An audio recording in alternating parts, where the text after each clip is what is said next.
We actually announced it, I think, on Spike, the first kind of, or we had, I think, a great CG trailer for it. And then you guys have been showing this a bunch of times. We did on VGX last year. You were live with me and my good buddy Joel McHale showing off. I have to always say my good friend Joel McHale before I say his name. Part of the contract. Anyways, we had you on showing the game, and you know, we're seeing some B-roll of this right here.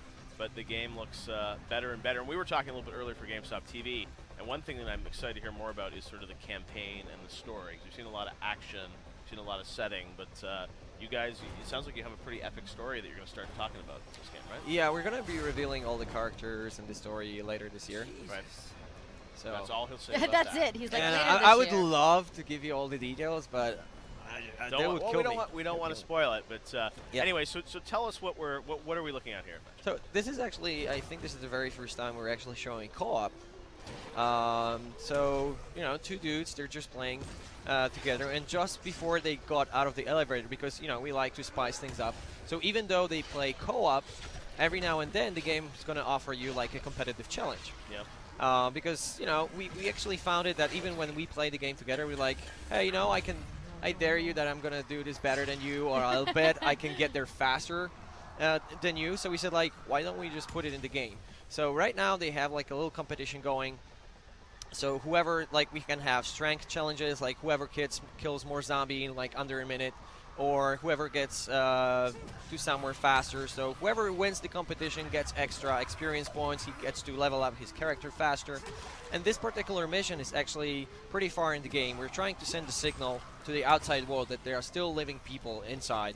So they want to set up like a huge explosion. It's going to create big fire, something that's visible from outside of the quarantine, something that will tell, yeah, we're still here, we're alive. By the way, they have already completed the challenge.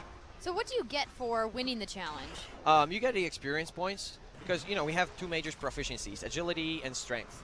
And you develop your character by doing. You want to be better at agility, that means you have to jump, climb, stuff like that. On the other hand, if you want to get better at strength, that means you have to do a lot of combat. So if you win a combat challenge, that means we're going to boost your character in that particular proficiency. So it's really worthwhile to win it because you just get access to this really awesome special abilities faster. And right now, even though they're just playing regular mission, another challenge that pops up here is whoever gets to the sewer exit first. So it's something that goes over the mission. It's something that we would do anyway, like, I'm going to be there faster than you, right? Why not reward players for just doing awesome stuff? And right now we're getting closer to the sewer exit. We're almost there. Yeah, that's the door. So now since this guy won, he's getting extra agility points. So right, now we're going to be able to observe the fruits of our labor. That's a new expression I learned in English. It's a good one. We're trying to set the explosives off. Let's see if it works. There we go. Yes, blow it up. And now we thought just setting building on fire might not be enough, so we put Oh, like, is that a frown face? yeah, In the building? we thought, like, you know, that's something that only a human being likes could that. do. So that's gonna send a clear signal. Now here's the cool stuff. You see that thing showing hunter incoming? You see, every time there's nighttime, the game is open for invasion, and that means an ultimate zombie, human-controlled zombie may invade your game, and that's like one of the scenarios that might happen at night, and that kind of changes the whole game because right now it's not about completing your objective, it's about surviving.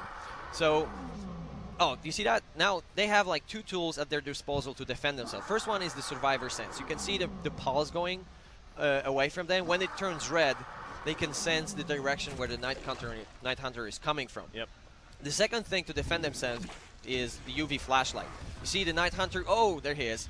He's sensitive to light, so if you can put him into the UV flashlight, you're going to drain his energy, it's going to burn his skin, it disables his ability, he's not going to be able to hurt you. Now, number of times, you got like 6 respawns. If he kills you, you're done. On the other hand, oh, there he goes. Oh man, there he that goes. looks intense. Oh yes. On the other hand, he has unlimited number of respawns, and you have to destroy his hives. You destroy 3 hives, you win. So it's really, he's a kind of a glass cannon, so you really have to cooperate. As you can see, when he raises his hands, he's waiting for the punch. He's really agile. Like you're no match really. So you really have to keep him in the light. You know, watch each other's back. This is the only way to survive. On the other hand, he's really gonna try everything to get you guys separated, to keep you guessing where he's coming from.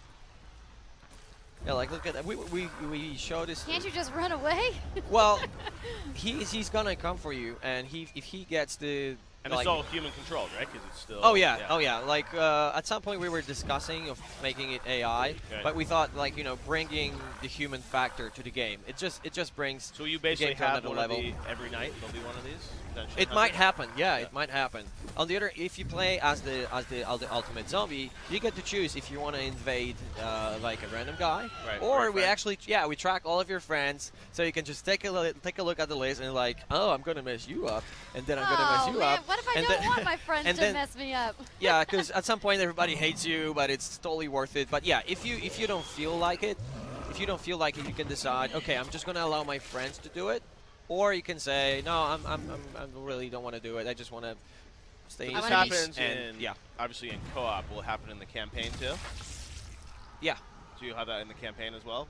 Yeah, they'll just the mission that you saw when that would happen. That was just campaign. So you just play your regular game. It's totally seamless, and every night. Or you just unhook it from the internet, and then your friend can invade. Yeah. No, you don't have to do it. You can just set the game like I don't want to do it, and that's okay. No invasions. Like it's gonna be on by default because we're bringing players to play it, and people are having so much fun that it's definitely gonna be on by default. But if you don't feel like it, we're not gonna be forcing you to do it. And it's 2 versus 1, but obviously. Well, we have. It's gonna be asymmetric. Okay.